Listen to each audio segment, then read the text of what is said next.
Selamat bertemu kembali dengan saya di channel YouTube saya yang membahas materi-materi matematika dan fisika untuk tingkat SMP dan SMA. Kali ini saya akan membahas materi garis dan sudut. Jadi ini bagian yang ketiga ya dari materi garis dan sudut. Di mana di sini nanti saya akan menjelaskan tentang sifat sudut pada dua garis sejajar yang dipotong oleh sebuah garis. Jadi kalau ada dua garis sejajar, ya, kemudian kedua garis itu dipotong oleh sebuah garis, maka akan terbentuk 8 buah sudut. Yaitu, jadi kalau ada dua garis sejajar ya, di garis pertama, ini garis kedua sejajar, kemudian dipotong oleh satu buah garis, ya. Ini nanti akan ada dua titik potong ya, yang di garis pertama itu titik potongnya adalah titik A, kemudian di garis kedua titik potongnya adalah di titik B. Nah, sudut-sudut yang terbentuk itu ada 8 ya. Ini 1, 2, 3, kemudian yang ini 4. Jadi satu titik ini ada 4 sudut. Kemudian yang di titik B sama nih, nanti ada 4 sudut ya, yang terbentuk. Sehingga nanti kita namain ya sudut A1, A2, yang ini A2, A3, A4, B1 ya, kemudian B2, B3, dan B4. Ini adalah sudut-sudut yang dibentuk jika dua buah garis sejajar itu dipotong oleh sebuah garis. Nah, sifat sudut pada dua garis sejajar ya, kalau dia dua garis sejajar itu dipotong oleh satu buah garis, yang pertama itu adalah pasangan-pasangan sudut A1. Jadi kalian lihat ya, A1 berarti yang ini. Nah, sebentar. A1 berarti yang ini ya, ini A1.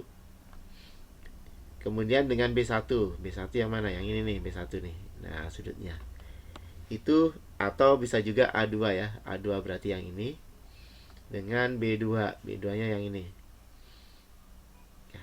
Itu dinamakan dengan pasangan sudut yang sehadap. Artinya dia menghadap ke arah yang sama. Jadi menghadap ke arah yang sama. Jadi kalau menghadap ke arah yang sama dinamakan dengan sudut sehadap. Atau bisa juga B2 ya, B2 dengan A2 ya. Ini yang ini dengan yang ini ya, dan dinamakan dengan sudut yang sehadap. Nah, sudut-sudut yang sehadap itu besarnya sama ya. Jadi sudut-sudut yang sehadap besarnya sama. Jadi kalau di sini 120, berarti yang di B2-nya juga 120. Kemudian yang kedua, sifat yang kedua, pasangan-pasangan sudut A2 dan B4. A2 yang mana nih? A2 yang ini nih, yang tadi ya. Kemudian B4 yang ini. Nah, itu dinamakan dengan sudut dalam berseberangan ya, sudut dalam berseberangan. Bentar. Nah, itu A2, ini B4. Ini namanya sudut dalam berseberangan. Ini saling berseberangan kan. Nah, letaknya di dalam. Nah, dua buah sudut yang berseberangan dalam, atau sudut-sudut yang dalam berseberangan, itu besarnya sama. Jadi nanti A2 dengan B4 itu besarnya sama. Kemudian yang ketiga, sifat yang ketiga, A2, pasangan sudut A2 berarti yang ini ya. Ini A2 dengan B1 yang ini. Nah, itu dinamakan dengan pasangan sudut yang pasangan sudut dalam sepihak. Jadi kalau kedua sudut ini berdekatan ya, ini kan berdekatan nih, ini dinamakan dengan pasangan sudut dalam sepihak. Nah, nanti untuk besarnya sudut dalam sepihak kalau dijumlahkan, jadi kalau dua sudut ini dijumlahkan ya, jadi A2 dengan B1 kalau dijumlahkan itu besarnya harus 180 derajat. Jadi pasangan sudut dalam sepihak kalau dijumlahkan itu besarnya harus 180 derajat. Kemudian pasangan sudut A1 dan B3 disebut pasangan sudut luar berseberangan. B1 dan A1 dengan B3 ya. Ini dengan yang ini ya. Ini dinamakan sudut luar berseberangan. Jadi ini karena dia letaknya di luar dan dia berseberangan, ya ini kan berseberangan nih. Nah, dinamakan dengan pasangan sudut luar berseberangan.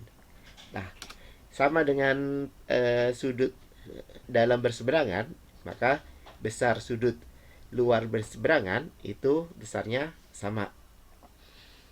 Jadi besarnya sama ya, sudut luar berseberangan. Kemudian yang kelima atau yang terakhir, A1 dengan B2. A1 dengan B2 itu dinamakan dengan sudut luar sepihak. A1 yang ini dengan B2 yang ini dinamakan dengan sudut luar sepihak. Jadi ini kan berdampingan ya, atau bersebelahan ya. Tapi karena dia letaknya ada di luar, maka dinamakan dengan sudut luar sepihak. Kalau yang tadi A2 dengan B1 dinamakan sudut dalam sepihak karena letaknya ada di bagian dalam. Ya. Nah, untuk lebih jelasnya ya. Oh ya, untuk sudut luar sepihak itu kalau dijumlahkan itu besarnya harus 180 derajat. Jadi sama dengan sudut dalam sepihak ya. Kalau kedua sudut itu dijumlahkan besarnya 180 derajat. Nah, untuk lebih memahami materinya, saya beri contoh soal ya. Soal yang pertama, perhatikan gambar di bawah ini. Jadi ini ada gambar dua garis A dan B dipotong oleh sebuah garis. Nanti titik potongnya ada di P dan di Q. Nah, yang ditanyakan adalah jika P1 adalah 115, tentukan besar yang pertama Q1, kemudian yang kedua P2, yang ketiga P3, yang terakhir adalah Q2. Ya. Nah, kita lihat nih. Untuk Q1 berarti yang ini ya, Q1. Nah, Q1 yang ini ya, Q1. Q1. Karena yang diketahui adalah P1. P1 dengan Q1 itu adalah dua sudut yang saling yang sehadap ya. Q1 dengan P1 adalah sudut yang sehadap. Artinya dia menghadap ke arah yang sama. Karena dia keduanya itu adalah sudut sehadap, maka nanti besar Q1 sama dengan besar P1. Berarti besarnya sudut Q1 itu sama dengan 115 derajat. Karena P1-nya tadi adalah 115 derajat. Jadi yang ini adalah 115 derajat.